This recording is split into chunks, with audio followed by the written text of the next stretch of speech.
Hi class, this is Mohammad Shujauddin and my subject code is H15020, which is corporate accounting. And so let's begin with the introduction. Attributes, key role, responsibility and duties of a corporate accountant. Missing attributes and learning outcomes. Analysis trends into equity and liability of the subsidiary company. Items of other comprehensive income statement and reason why it's not included into the income statement and profit and loss account. So let's begin with analysis importance of corporate accountant into the organization. So personal attributes, key roles and responsibility and duties. These are the importance of corporate accountant in the organization.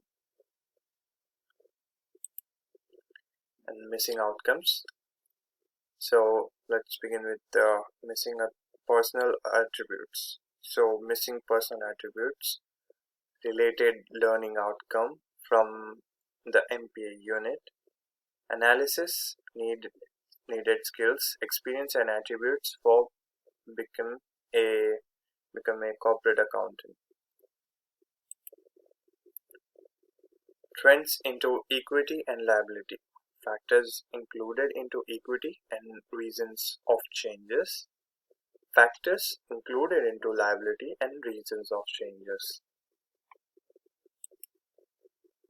Other comprehensive income statement.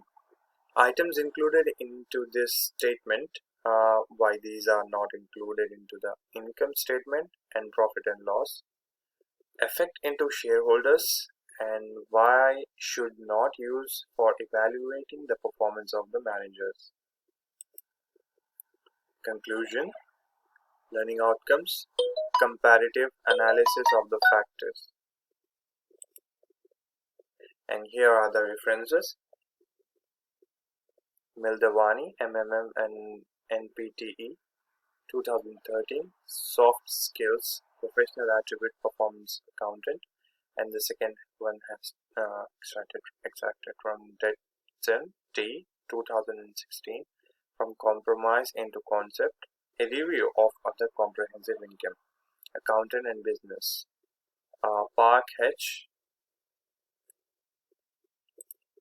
2018, Market Reaction to the Other Comprehensive Income Sustainability, 10 of 6, P 1837, Park 2018. So class, this is my presentation and hope you like this, and cheers, be safe, be COVID safe. Thank you.